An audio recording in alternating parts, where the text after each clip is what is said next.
Bentornati a Factor Next, ultimi due ospiti di questa bella mattinata in diretta. Allora, cominciamo salutando Sara Belloi, che tecnicamente è social media manager, Sì. ma in realtà hai fatto 25 cose diverse per questo progetto, ad esempio? Beh, mi occupavo principalmente dei social, quindi raccoglievo tutti i contenuti che venivano prodotti dalle radio, raduni, Area G, da voi e dai giornalisti, e li mettevo tutti sui social media attraverso diverse calendarizzazioni e programmi. Quindi tu sei la persona che ha visto e ascoltato tutto quello che ha fatto Esatto, parte io del progetto? so tutto, tutto. Ok, Sara knows all, she watched all the footage, she listened to all the radio contents. Belle de Jong produced a significant part of it. Belle de Jong ha prodotto una parte significativa di questi contenuti. Ciao Belle. Ciao. Ciao. You've been reporting about subjects that will be crucial for this afternoon. Questo pomeriggio saranno tra i temi principali, soprattutto l'eguaglianza di genere. Lo hai fatto da un luogo molto particolare, Malta. You come from a very particular place, even if you are from the Netherlands too, right? Okay. Tell us something about you. Why did you go to Malta? Come mai sei andata a Malta a un certo punto della tua vita, della tua carriera? So I moved to Malta when I was 17 to study there at university. I did communication studies and international relations. And shockingly enough, 3 weeks after I arrived, there was the assassination of journalist Daphne Caruana Galizia. Okay.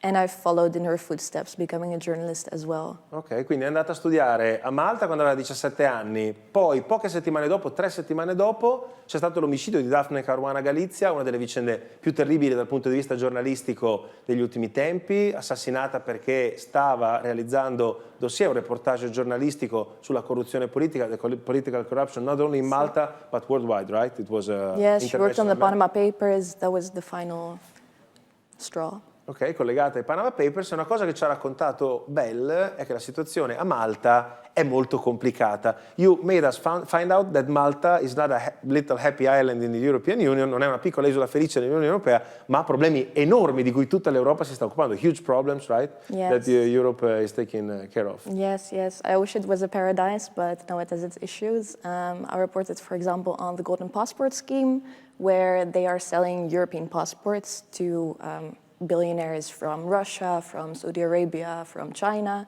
This is something that affects everyone in Europe, not just Maltese people.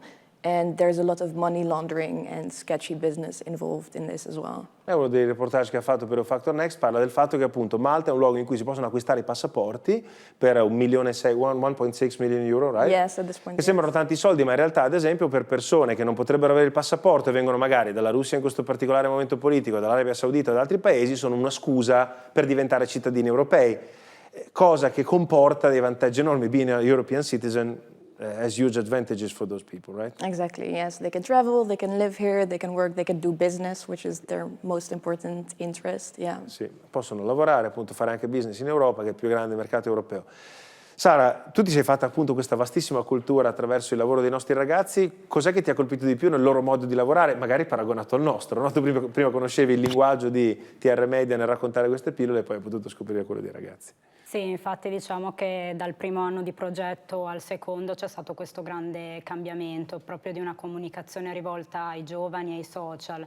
Anch'io ad esempio prima di andare a letto sto almeno 10 minuti a guardare i reel, e quindi questa è stata una grande intuizione che abbiamo avuto, che per parlare ai giovani dovevano essere i giovani a parlarci. Quindi grazie a loro abbiamo avuto anche questa comunicazione più fresca, più diretta, e anche persone della mia età hanno potuto conoscere tante cose che anche se erano vicino a loro non ne hanno mai parlato, non ne hanno mai avuto l'opportunità di conoscere, ed è stato bello anche che con i loro viaggi, anche personali o di lavoro, abbiamo trattato veramente tanti temi in tantissimi paesi europei, non solo quelli da cui provenivano. Quindi è stato veramente molto bello conoscere tutto questo. Come avrete notato, Sara è anche più giovane dei nostri giovani corrispondenti, quindi abbiamo avuto questa sorta di doppio salto di età. Sara ci ha anche aiutati a portare in giro questi corrispondenti Sì. per l'Italia, già la prima volta. Sara is the chaperone of our visits to Italy for our correspondence. Ci ha portato in giro, siamo stati a Roma, siamo Sì. stati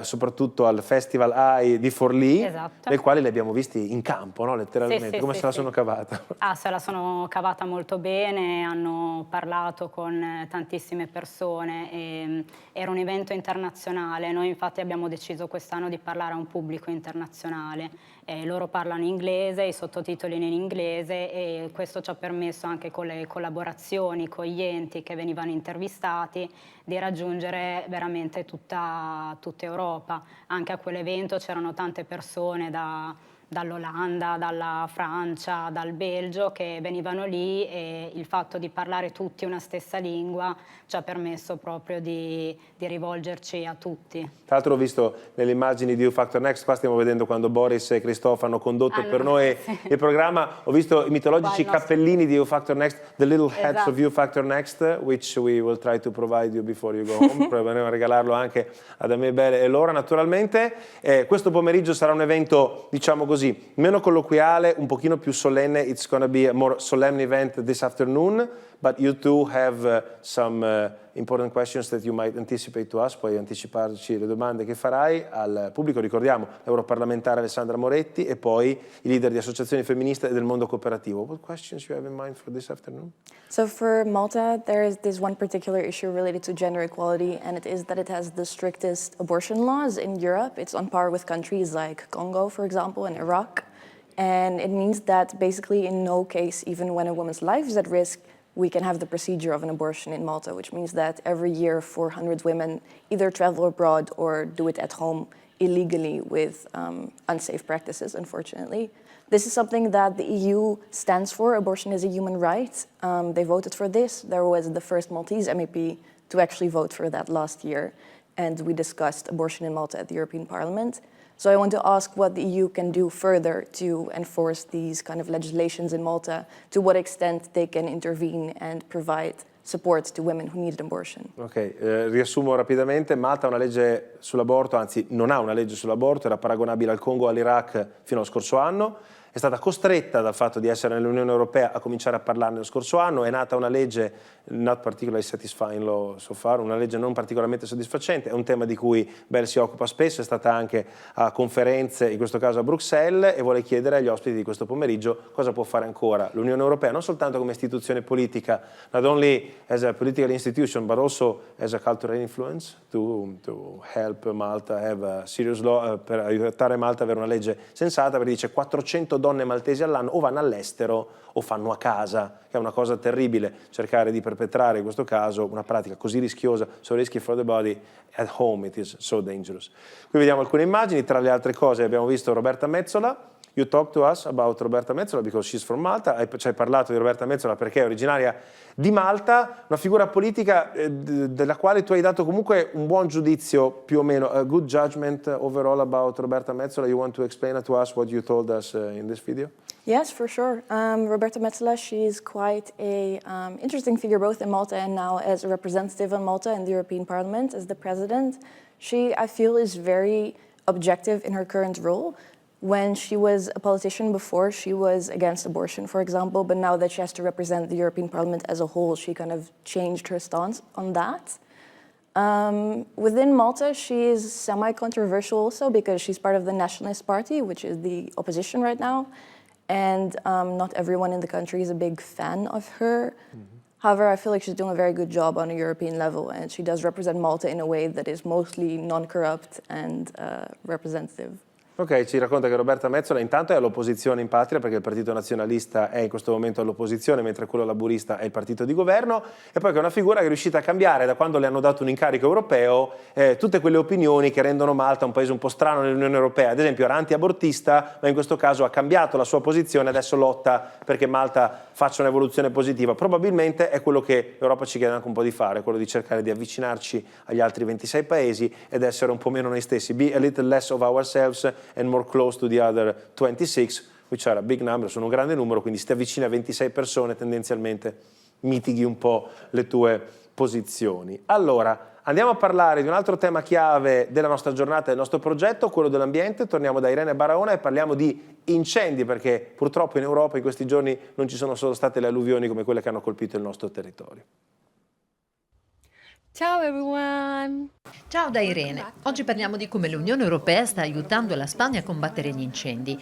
2 anni fa il 6% della provincia di Zamora è andata in fumo, un'area talmente vasta da eguagliare la superficie urbana di Madrid. Da allora le forze dei Vigili del Fuoco nella regione di Castilla y León sono state potenziate. Il governo regionale ha investito in infrastrutture ingenti somme provenienti dall'Unione Europea. Invest in infrastructure to fight forest fires, mainly financed by the European Union. Oggi siamo a Villaralmo, una cittadina vicina a Zamora, dove quasi $500.000 è stato investito per l'acquisto di un nuovo camion dei Vigili del Fuoco, addestrare i lavoratori e implementare un nuovo sistema operativo. Grazie a questo investimento i Vigili del Fuoco sono ora in grado di agire sulle montagne o nelle foreste in costante collegamento con la centrale e dunque in modo più efficace. Losing cover, so they can have a more effective operation against fire. Il periodo di incendi minaccia il patrimonio naturale, ma anche le attività economiche e la vita delle persone nei villaggi. La foresta ci metterà 30 anni a rigenerarsi. Per questo rendere più efficiente la prevenzione e la lotta agli incendi è uno degli obiettivi principali sia in Europa che in Spagna, dove la siccità, il caldo e i cambiamenti climatici in genere hanno aumentato il numero di incendi boschivi. Che cosa ne pensate? Where drought, heat and climate change have increased the number of forest fires. What do you think about this investment? Ciao! Il ciao molto bello, very nice da parte di Irene. La situazione purtroppo è questa: da una parte Europa incendi fortissimi, in Portogallo 46 simultanei lo stesso giorno in cui da noi purtroppo l'acqua tornava a colpire dopo aver fatto danni terribili con il ciclone Boris. Bel, do you share Amé's concern about the future environmental wise? Hai le stesse preoccupazioni che anche a me? In Malta, yes, there's unfortunately little nature left apart from the sea, which is everywhere. Not so much greenery, a lot of construction, and it seems to only be getting worse in that sense. It's a very built-up environment, and because it's an island, it's very urbanized, without much planning, where the villages kind of expanded, and now they're all touching each other. This is actually the main concern for youth in Malta. They're quite unique in this compared to other European countries where it's mostly the economy, other issues. In Malta it's the environment, not so much necessarily climate change, but our own environment. Yeah, like the soil is over. La cosa impressionante di Malta è che il suolo praticamente è finito, è stata urbanizzata talmente tanto che ormai non ci sono più neppure delle terre nelle quali costruire. I giovani sono molto preoccupati da quello. C'è il problema dell'economia, ci sono problemi di altra natura, ma non c'è proprio una, diciamo così, una direzione espansiva della terra di Malta che si possa raggiungere. Questi contenuti, lo diciamo Sara chiaro e tondo, rimangono fruibili e rimarranno fruibili all'interno dei canali di EUFactor Next, che magari ci vuoi raccontare? Sì, abbiamo un sito web www.eufactor.it che è sia in italiano che in inglese, dove sono presenti tutti i contenuti che hanno prodotto tutti i partner del progetto. Da lì potete arrivare direttamente alle nostre pagine Facebook EUFactor, Instagram EUFactor Project e LinkedIn EUFactor Next. E siamo anche su YouTube, e così potete guardare sia di nuovo la diretta di quest'oggi e anche tutte le pillole che ha prodotto TR Media. Potete anche seguire naturalmente i canali dei nostri corrispondenti, li ricordiamo: Boris Abramovic, Christoph Schwager, Irene Barahona Fernandez, Laura Barnier, Améa Saudberg e Belle de Jong, la quale però momentaneamente i social media impegnati. You had this unfortunate event over the last few days, praticamente è stata hackerata su Instagram da uno che posta che cosa? What does your hacker post on your social media? They're now posting Range Rovers. Range Rover, macchine, automobili, non si capisce per quale motivo. Have you solved the problem? Sei riuscita a risolvere? Not really. No. I don't have access to the second online issue that I have this week, actually. The other day there was a smear campaign against me on Twitter. So it's quite unique all of a sudden that I have all of these issues. I don't have access to my account right now, so I'm hoping that the Range Rovers will soon vanish and I can get back on Instagram. Ok, il più strano caso di hacking di sempre, posta automobili di un certo livello, il suo hacker non si capisce per quale motivo, però presto tornerà disponibile anche il suo account sui social. Nel frattempo seguite quelli del progetto EU Factor Next e se questo pomeriggio avete tempo di raggiungerci a Forlì alle 16:30 al bellissimo auditorium ex Chiesa di San Giacomo, parleremo con Belle, con me, con Laura, con i nostri ospiti molto importanti, l'europarlamentare Alessandra Moretti, i leader di associazioni femministe del mondo cooperativo, della chiusura del Gap. Si chiama proprio Close the Gap anche il progetto, tra le altre cose del mondo cooperativo, per facilitare questo particolare meccanismo. Allora, grazie Belle, thank you Belle. Grazie mille. Thank you Sara. Ciao a tutti. Grazie per averci seguiti in questa bella diretta e per chi vuole seguirci ci vediamo questo pomeriggio alle 16:30 a Forlì.